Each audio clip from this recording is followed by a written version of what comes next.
ओ। गत अंक में हमने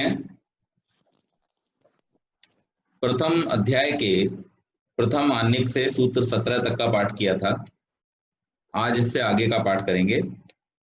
18वां सूत्र है द्रव्य गुण कर्मणाम द्रव्यम कारणम सामान्यम। द्रव्य गुण कर्मणाम, द्रव्य गुण और कर्मों का, द्रव्यम द्रव्य, कारणम कारण है, सामान्यम समान रूप से। द्रव्य गुण कर्म तीनों का द्रव्य समान रूप से कारण है। अब हमने इससे पहले के जो सूत्र थे जिसमें द्रव्य के, गुण के और कर्म के विषय में बतलाया गया था, और उससे पीछे जो पदार्थ थे 6 पदार्थ, उन 6 पदार्थों के विषय में जब बतलाया गया था तो वहां ये स्पष्ट किया गया था कि मूल रूप से अगर देखा जाए तो द्रव्य ही इन शेष 5 का कारण है। अर्थात जो द्रव्य, गुण और कर्म है, इनमें और इसके अलावा सामान्य, विशेष और समवाय, ये जो 6 पदार्थ थे, इन पदार्थों में द्रव्य ही जो है वो मुख्य है, और द्रव्य से ही इन सबका अस्तित्व है। यानी मूल रूप में कारण में क्या है? द्रव्य है। और द्रव्यों के विषय में बतलाया था द्रव्य कौन कौन से हैं, तो वहां पर 9 द्रव्य बतलाए थे, जिसमें पंच महाभूत अग्नि, जल, वायु, आकाश, पृथ्वी, काल, दिशा, आत्मा और मन, ये 9 द्रव्य बतलाए गए थे। यानी अब हम अगर इन सूत्रों की श्रृंखला को बिठाएं तो हमें यह समझ में आता है कि इस संसार में जितना भी चर और अचर अर्थात जड़ और चेतन दिखाई दे रहा है, उन जड़ और चेतन समस्त में जो कुछ भी विद्यमान है वो ये 9 द्रव्य ही हैं। चाहे वो उनके गुण हो, चाहे वो कर्म हो, चाहे वो सामान्य हो, चाहे वो विशेष हो, चाहे वो समवाय हो, लेकिन इन सबका जो आधार है, जो इनका बेस है, वो क्या है? वो ये 9 द्रव्य ही हैं। अब जैसे इसको सामान्य और कर देते हैं और सरल कर देते हैं कि जितने भी प्राणी इस संसार में हैं, उन सब प्राणियों के अंदर क्या है? आत्मा है। तो जितना भी चेतन जगत दिखाई दे रहा है वो सब आत्माएं हैं। ये स्पष्ट है, इसमें किसी प्रकार का कोई दो राय नहीं। हर चेतन आत्मा जो शरीर धारण किए हुए है, उसके पास में सूक्ष्म शरीर के साथ जुड़ा हुआ मन है। तो सब जीवात्माओं के साथ में मन भी है। तो जितने भी संसार में मन है, या जितने भी प्राणी विचार, संकल्प, विकल्प करते हैं, उन सबका जो द्रव्य है वो क्या है? मन। उस रूप में वो हो गया, और उसी के गुण जो हैं वो दिखाई देते हैं। फिर जो भी इस संसार में चारों ओर हम देख रहे हैं या ऊपर नीचे, जिसको हम दिशा कहते हैं, तो दिशा को यहां द्रव्य के रूप में गिना गया है। तो अब उसका गुण जो भी है वो क्या है? परिमाण आदि जो गुण हैं वो सब क्या होंगे? इस द्रव्य के ही आधारित हैं। अगर दिशा न हो, जैसे मान लीजिए कोई व्यक्ति ये कहे कि वो 2 किलोमीटर चला गया, तो इसका क्या मतलब है? आपको कुछ समझ में नहीं आएगा। क्या बतलाना पड़ेगा? कि वो अमुक स्थान से पूर्व दिशा में 2 किलोमीटर चला गया, तभी तो आपको पता चलेगा कहाँ चला गया, नहीं तो आपको पता नहीं चलेगा। अच्छा, फिर ऐसे ही काल का है, वो 2 घंटे पहले चला गया। अब कब से 2 घंटे पहले? अब से 2 घंटे पहले, सुबह से 2 घंटे पहले, 3 बजे से 2 घंटे पहले, 4 बजे से 2 घंटे पहले, कुछ नहीं पता चलेगा। तो वहां पर एक समय का निर्धारण, काल का निर्धारण किया, वो सुबह चला गया या वो 12 बजे चला गया या वो 3 बजे चला गया, तो इससे काल का निर्धारण होता है। तो इन द्रव्यों के आधार पर ही गुण और कर्म सब के सब टिके हुए हैं। कोई दो चीजें अलग हो गई, तो अब अगर चीजें हैं तो अलग हो सकती हैं, अगर चीजें हैं ही नहीं तो अलग क्या होंगी? पंखे में गति हो रही है, तो पंखा है इसलिए उसमें गति हो रही है। यानी ये सूत्र इस बात को स्पष्ट कर रहा है कि गुण, कर्म, सामान्य, विशेष और समवाय, ये जो 5 हैं, द्रव्य अन्य, ये सब द्रव्य पर ही आधारित हैं। अगर द्रव्य हो तो इनका भी कोई अस्तित्व नहीं रहेगा। तो इन सब का अस्तित्व किसके कारण से है? द्रव्य के कारण से है। और इसलिए इन सब का कारण को माना गया है, द्रव्य को माना गया है। सामान्य रूप से गुणों का, कर्मों का और जो कार्य रूप द्रव्य हैं उनका कारण क्या है?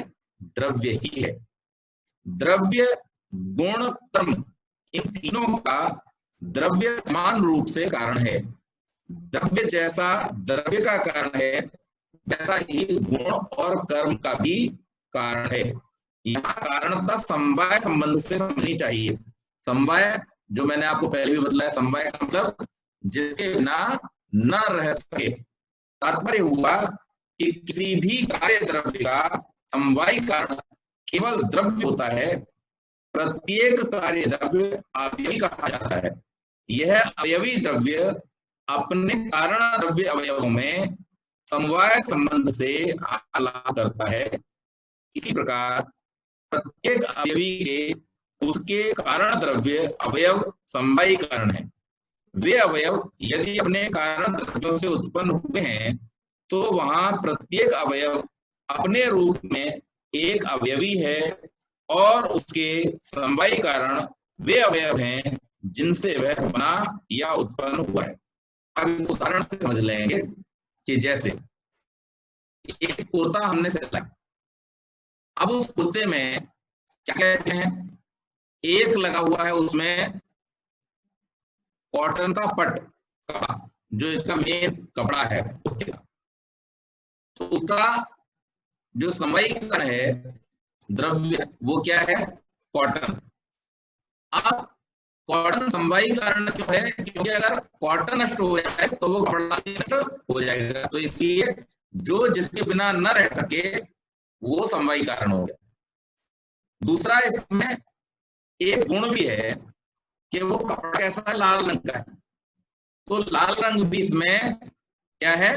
कारण है, गुण है, लेकिन वो असमवायी कारण है। लाल रंग हट जाएगा तो भी कपड़े का अस्तित्व बना रह सकता है, लेकिन कपड़ा अगर गायब हो गया तो लाल रंग का अस्तित्व नहीं रहेगा। आपको बात समझ में आई?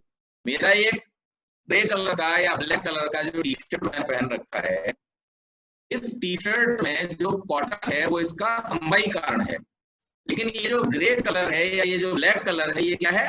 असमवायी कारण है। अब इसका भेद क्या है?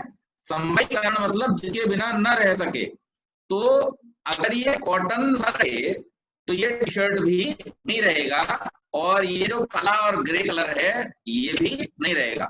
लेकिन अगर ये केवल काला कलर फेड हो जाए या ग्रे कलर फेड हो जाए तो भी टी शर्ट नष्ट हो जाएगी, ऐसा नहीं है। तो जिसके नष्ट हो जाने से पदार्थ नष्ट न हो उसको क्या कहते हैं? असमवायी कारण कहते हैं। और जिसके नष्ट हो जाने से पदार्थ भी नष्ट हो जाए या जो गुण नष्ट हो जाए उसको क्या कहते हैं? समवायी कारण। तो ये समवायी कारण जो है वो द्रव्य है और असमवायी कारण क्या है? गुण है। तो यहाँ पर बताया गया है कि जो द्रव्य है वो समवायी कारण होता है, अर्थात द्रव्य के अस्तित्व के बिना गुण भी नहीं रह सकता और कर्म भी नहीं रह सकता। तो इस कपड़े का उठाना, गिराना, ले जाना, लाना, ये सब कुछ जो होगा वो तभी संभव होगा जब ये कपड़ा अस्तित्व में रहे। और ये कपड़ा अस्तित्व में कब रहेगा? जब इसका जो सूत है, इसका जो कॉटन है वो अस्तित्व में रहेगा। यानी कारण द्रव्य के अस्तित्व में रहने पर ही कार्य द्रव्य का अस्तित्व है और कार्य द्रव्य के अस्तित्व के रहते हुए ही उसमें जो गुण है उसका अस्तित्व है और इन दोनों के अस्तित्व के रहते हुए ही यानी कारण द्रव्य और कार्य द्रव्य के रहते हुए ही उसमें किसी क्रिया के होने की संभावना का अस्तित्व है। अगर कारण द्रव्य नष्ट हो जाएगा तो फिर उसमें न कार्य द्रव्य बचेगा, न गुण बचेगा और न ही कर्म बचेगा। ये सूत्र में समझाया गया। स्पष्ट हो गया? इससे आगे इसी प्रकार से यहाँ द्रव्य के बारे में बताया गया था, वैसे ही कहा गया तथा गुण। 19वें सूत्र में कह दिया है जैसे द्रव्य के बारे में समझाया वैसा ही गुण के बारे में, यानी समस्त कार्य द्रव्यों का असमवायी कारण अवयव संयोग है। इस प्रकार द्रव्य का असमवायी कारण संयोग गुण है। जैसे मैंने आपको बतलाया था कि इस टी शर्ट में रंग है, इसका जो स्वरूप है वो क्या है? इसका रूप, इसका रंग, इसका परिमाण, इसकी संख्या, ये सब क्या है? ये सब इसके गुण हैं। और गुण होने के कारण से इनका जो अस्तित्व है वो असमवायी है। असमवायी मतलब ये नष्ट हो जाएं तो भी ये बना रहेगा। यानी अगर मान लीजिए इसमें से रंग हटा दिया जाए तो भी टी शर्ट का अस्तित्व बना रह सकता है, लेकिन अगर कॉटन नष्ट हो जाएगा तो इसका अस्तित्व नहीं रह सकता। तो असमवायी रूप से गुण भी विद्यमान रहेगा। अब इसमें गुणों का भी अलग अलग है। कार्यवर्ती रूप, रस, गंध, स्पर्श, संख्या, परिमाण, पृथक आदि गुणों के असमवायी कारण समान जातीय कारणगत रूपादि गुण हैं। कतिपय गुण अपने असमान जातीय गुणों के असमवायी कारण होते हैं। जैसे बुद्धि, सुख, दुख आदि आत्मगत गुणों की उत्पत्ति में आत्म मन संयोग असमवायी कारण होता है। अर्थात जैसे हम लोग सुख दुख आदि का अनुभव करते हैं तो मन के साथ में जो आत्मा का संयोग है उसके कारण से सुख और दुख का अनुभव होता है। यानी मन जिसको अनुकूल पाता है आत्मा उसमें सुख का अनुभव करता है, और मन जिसको अपने प्रतिकूल पाता है उसमें आत्मा दुख का अनुभव करता है। तो ये संयोग जन्य है, इसलिए असमवायी कारण है। वो संयोग हटाएगा तो फिर सुख दुख भी हट जाएंगे। यानी आत्मा स्वभाव से सुख दुख वाला नहीं है, लेकिन वो प्रकृति के या मन बुद्धि आदि के संयोग से इनका अनुभव करता है। ये यहाँ पर बतलाया गया है। तो गुण भी इसी प्रकार से समझ। थोड़ी सी आवाज का थोड़ा आवाज कट के आ रही है, इको हो रही है, कुछ प्रॉब्लम है क्या? अभी थोड़ा सा कट कट के आ रही है। अभी नहीं, बीच में आ रही थी काफी, अभी ठीक आ रही है। अच्छा ठीक है, नेटवर्क का कभी कभार इशू रह जाता है तो इसकी वजह से। हाँ नहीं, काफी मतलब वो आरजी ने भी भेजा मेरे को भी वैसे ही आ रही थी। मेरे को लगा मेरा ईयरफोन है उसकी वजह से है, तो वो निकाल के देखा तो भी वैसे ही आ रहा था। ठीक है, अभी ठीक है। वैसे अगर होएगा तो मैं बताऊंगा, सॉरी। तो मैंने ये अभी पिछले सूत्र में ये बतलाया कि हम सामान्य रूप से इसको समझेंगे उदाहरण से कि कोई भी वस्तु, उसमें तीन चीजें हैं। एक तो उसके अंदर जो उसका बेस मटेरियल है, दूसरा उसके अंदर जो रूप आदि गुण है, और तीसरा जो उसमें कर्म है। तो यहाँ सूत्र के द्वारा ये बतलाया गया कि द्रव्य जो है वो गुण और कर्म दोनों का क्या है? आश्रय है। अगर द्रव्य नहीं रहेगा तो गुण भी नहीं रहेगा और कर्म भी नहीं रहेगा। स्पष्ट बात समझ लीजिए। जैसे प्लास्टिक का बॉल है, बॉल का एक रंग है, कैसा रंग है? लाल रंग है। उसका एक आकार है, कितना? 2 इंच का उसका व्यास है, उसकी 7 इंच की परिधि है। ऐसे उसका एक परिमाण हमने बना लिया, उसका स्वरूप हमें दिखाई दे रहा है। लेकिन मान लीजिए वो प्लास्टिक खत्म हो जाए, तो अगर प्लास्टिक खत्म हो जाएगी तो ना तो बॉल बचेगी, ना उसका रंग बचेगा, और ना ही उसका परिमाण बचेगा, ना ही उसमें फिर क्रिया हो सकती है। जब तक द्रव्य रूपी बॉल है, प्लास्टिक मौजूद है, तब तक उसमें क्रिया भी हो सकती है, उत्क्षेपण अवक्षेपण अर्थात ऊपर फेंकना नीचे गिराना, ये सब हो सकता है। और उसका रूप भी हमको दिखाई दे सकता है, उसका परिमाण भी हमको दिखाई दे सकता है। लेकिन अगर द्रव्य नष्ट हो जाएगा तो फिर गुण और कर्म भी नष्ट हो जाएंगे, उनका भी अस्तित्व नहीं रहेगा। तथा गुण द्रव्यों के साधर्म के समान गुणों के साधर्म का सूत्रकार अतिदेश करता है कि वैसा ही गुण है। तथा पद से सूत्र में पिछले सूत्र के द्रव्य गुण कर्मणाम कारणम सामान्यम, इन 3 पदों का अतिदेश अभिप्रेत है। जैसे द्रव्य तीनों अर्थात द्रव्य गुण कर्मों का समान कारण है, ऐसे ही गुण तीनों द्रव्य गुण कर्मों का समान कारण है। इसमें विशेषता सिर्फ इतनी ही समझनी चाहिए कि द्रव्य तीनों का समवायी कारण है और गुण क्या है, असमवायी कारण है। तो अब इसको कैसे समझेंगे कि जैसे मैंने अभी एक बॉल का उदाहरण दिया, तो उस बॉल के उदाहरण में हमने देखा कि प्लास्टिक उसका द्रव्य है, तो उस प्लास्टिक के कारण से वो बॉल बनी और उस बॉल में क्रिया हुई, तो द्रव्य गुण और कर्म हो गया। अब उसमें जो गुण था वो गुण क्या था कि लाल रंग का था, तो लाल रंग प्लास्टिक में था इसलिए बॉल में आया, और जब उसमें कर्म होगा तो वहां पर भी वो लाल ही ऊपर नीचे होगा। ऐसा नहीं हो सकता कि लाल हट जाए और उसके बाद बॉल ऊपर नीचे हो, तो ये भी उसमें जुड़ा रहेगा, इसका भी वहां पर क्या रहेगा, अस्तित्व यथावत बना रहेगा। तीनों में द्रव्य में भी रहेगा, गुण में भी रहेगा, कर्म में भी रहेगा, लेकिन फर्क इतना रहेगा कि ये असमवायी रूप से, अर्थात ये कंपल्सरी नहीं है, ये हट जाएगा तो भी अस्तित्व बना रह सकता है, लेकिन द्रव्य वाला जो था वो कंपल्सरी है, वो अगर हट जाएगा तो अस्तित्व बना नहीं रह सकता है। तो ये यहाँ पर 19 सूत्र में बतलाया गया। अब इसके बाद 20वां सूत्र है संयोग विभाग वेगानाम कर्मम समनम। संयोग, विभाग और वेग, इन तीनों का कर्म समान कारण है। अब किसी चीजों का, दो चीजों का संयोग करना है, ये रिमोट और ये फोन, इनका संयोग करना है, तो इसमें मुझे क्या करना पड़ेगा, क्रिया, संयोग। अब विभाग करना, अलग अलग करना है, तो इसमें भी क्या करना पड़ेगा, क्रिया, कर्म करना पड़ेगा। और वेग, इसको फेंकना है या लाना है, तो इसके फेंकने के लिए भी क्या करना पड़ेगा, वेग उत्पन्न करने के लिए भी क्या करना पड़ेगा। तो इन तीनों में क्या है, कर्म समान है। संयोग, विभाग और वेग ये कर्म के बिना उत्पन्न नहीं हो सकते हैं। इन तीनों में कर्म ही समान रूप से विद्यमान है, वही इनका कारण है। तो इसलिए इसको यहाँ पर स्पष्ट किया है कि कार्य मात्र का समवायी कारण द्रव्य होता है। इस नियम में कोई अपवाद नहीं है। पहले के समान दूसरा नियम है, द्रव्य गुण कर्म तीनों का समवायी कारण गुण होता है। इस नियम में प्रस्तुत सूत्र से बतलाया गया है कि अन्य कार्यों के प्रति गुणों के समान संयोग, विभाग और वेग की उत्पत्ति में असमवायी कारण जो है वो गुण नहीं होता बल्कि कर्म होता है। तो जैसे बाकी सब में असमवायी कारण क्या, गुण था, लेकिन इन तीन चीजों में, संयोग में, विभाग में और वेग में, इन तीनों में गुण चाहे कैसा भी हो, गुण का यहाँ पर कोई लेना देना नहीं है। यहाँ कर्म के द्वारा ही संयोग होगा, कर्म के द्वारा ही विभाग होगा, यानी उत्क्षेपण करेंगे, अवक्षेपण करेंगे, गमन करेंगे, तो इन तीनों के द्वारा ही संयोग, विभाग और वेग की उत्पत्ति होती है। तो यहाँ पर ऋषि ने यह स्पष्ट किया है कि पिछले सूत्र में कंफ्यूजन न रह जाए कि गुण सबका असमवायी कारण है, तो सबका नहीं है।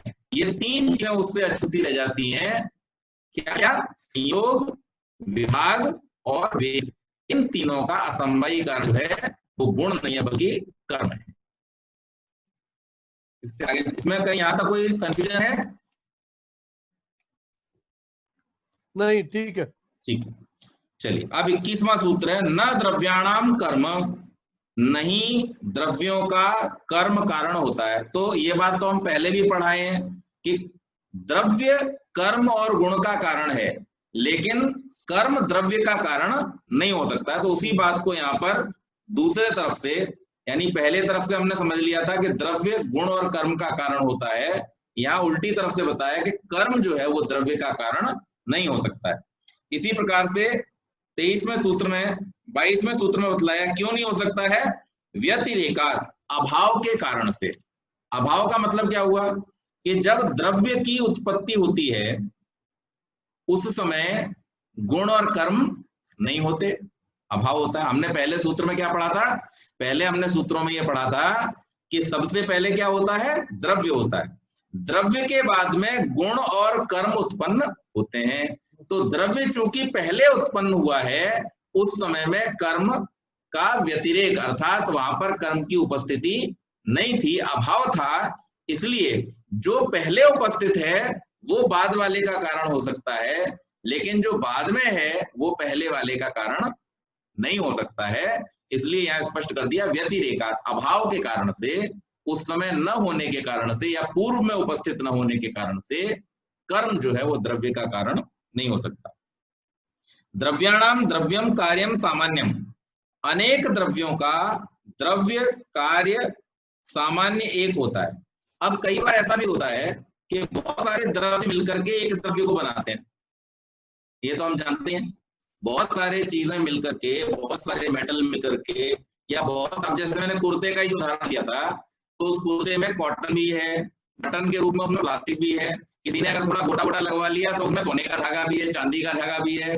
तो इस प्रकार से बहुत सारे द्रव्य मिलकर के एक कार्य द्रव्य का निर्माण करते हैं। तो ये यहाँ पर बतलाया गया है कि कई अनेक द्रव्यों का एक कार्य द्रव्य भी हो सकता है। कहीं दो अवयवों को संयुक्त कर एक कार्य उत्पन्न किया जाता है, जैसे कलश, तंतु, दैवणक आदि अनेक तंतु कारण द्रव्यों को संयुक्त करके कपड़ा बनाया जाता है। इसलिए ये कहा गया कि कार्य द्रव्य की उत्पत्ति में कारण द्रव्य कहीं भी एक नहीं होता, क्योंकि द्रव्य का समवायी कारण कारण द्रव्यों का संयोग माना जाता है।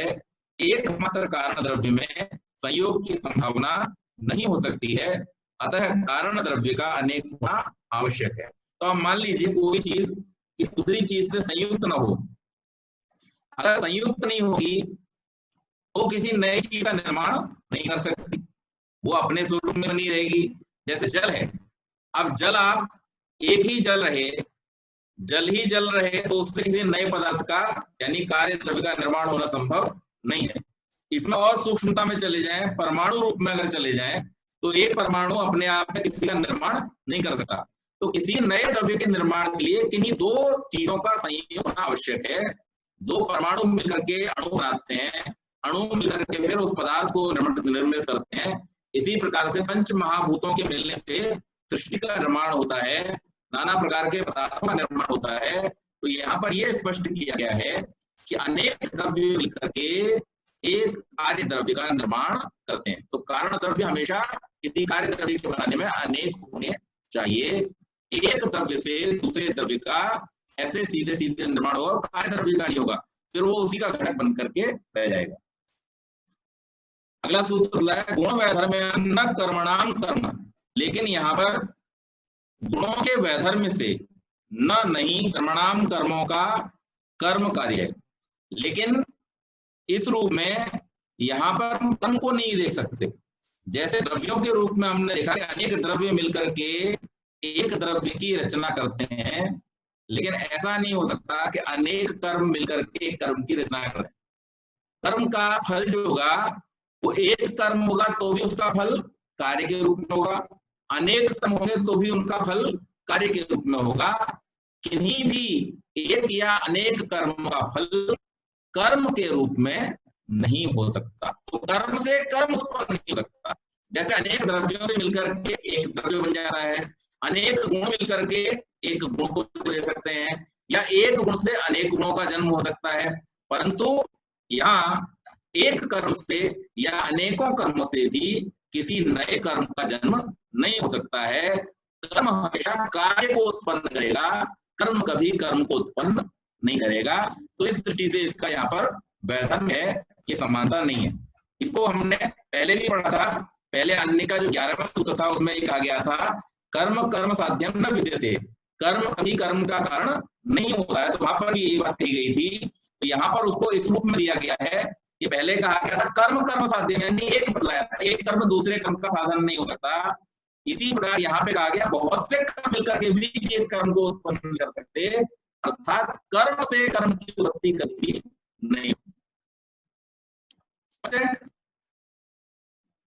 जी। चलिए अब इसके बाद 25वें सूत्र में कहा द्वित्व प्रभृतयः संख्या पृथक्त्व संयोग विभागाश्च, द्वित्व प्रभृतयः दो आदि संख्या गिनतियां, पृथक्त्व संयोग विभागाः पृथक्त्व संयोग विभाग। और यहाँ ये कहा गया है जैसे पिछले सूत्रों में बताया कि अनेक द्रव्यों से एक द्रव्य और अनेक गुणों से गुण उत्पन्न होता है। इस सूत्र में यह बताया गया है कि अनेक द्रव्यों से मिलकर के एक गुण उत्पन्न होता है। पिछले सूत्रों में क्या था? अनेक द्रव्यों से द्रव्य, अनेक गुणों से गुण और अनेक कर्मों से कर्म उत्पन्न नहीं होगा। ये 3 पिछले सूत्र में बतलाया, लेकिन यहाँ पर क्या बतलाया है, अब देखिए मिक्सचर शुरू हो गया। जो कल क्या था, अब वहां से दूसरी तरफ इधर आप द्रव्यों से गुणों की तरफ चले, तो यहाँ कहते हैं अनेक द्रव्यों से मिलकर के एक गुण उत्पन्न होता है। ये इस सूत्र में बतलाया गया। कैसे, इसका उदाहरण दिया कि जैसे 2 कलम, अब कलम कितने यहाँ पे 2, और इनका गुण क्या हो गया यहाँ पे संख्या, तो संख्या कितनी है 1। 2 कितनी संख्या है 1। अच्छा 5 कितनी संख्या है, 5 कितनी संख्या है, 1 संख्या है ना। आपकी आवाज कट रही है। हाँ मैं बोल रहा हूं 5 जो है संख्या को गुणों में गिना गया है। अच्छा जी, थोड़ा नेटवर्क का प्रॉब्लम है शायद। अच्छा अभी भी आवाज नहीं आ रही क्या, एक सेकंड रुकिए। यहाँ पर यह बतलाया गया है कि जो गुणों के विषय में बतलाया, द्रव्यों के विषय में बतलाया और कर्मों के विषय में बतलाया, इसको इस प्रकार से समझना चाहिए कि द्रव्यों का, गुणों का और कर्मों का, तीनों का कारण है। गुण जो है वो द्रव्य, गुण और कर्म, इन तीनों का असमवायी रूप से कारण है, और सारे द्रव्यों का कोई भी कारण गुण और कर्म नहीं है, क्योंकि द्रव्य ही कारण होता है। तो इसलिए समवायी कारण कोई भी गुण और कर्म नहीं हो सकता है। और कर्म जो है वो किसी भी द्रव्य का कारण कभी भी नहीं हो सकता, क्योंकि द्रव्य के उत्पन्न होने के बाद में कर्म की उत्पत्ति होती है। इसलिए बाद में उत्पन्न होने के कारण से या पूर्व में अभाव होने के कारण से वो कभी भी उसका कारण नहीं हो सकता, उसकी ओरिजिन का, उसका कॉज नहीं हो सकता। अब यहां पर तीसरी चीज बतलाई कि कुछ गुणों को, द्रव्य को तो नहीं करेगा कर्म उत्पन्न, लेकिन कुछ गुणों को कर्म उत्पन्न करता है। कौन कौन से गुणों को, संयोग, विभाग, इनको कौन उत्पन्न करता है, कर्म उत्पन्न करता है। तो कर्म से द्रव्य उत्पन्न नहीं होता, लेकिन कर्म से कुछ गुणों की उत्पत्ति होती है। इस बात को स्पष्ट करते हुए ऋषि यहाँ पर प्रथम अध्याय के प्रथम आन्निक का उपसंहार करते हैं। कल से हम द्वितीय आन्निक की चर्चा करेंगे। आज से संबंधित जो प्रश्न है वो आप लोग कर सकते हैं। बहुत बहुत धन्यवाद।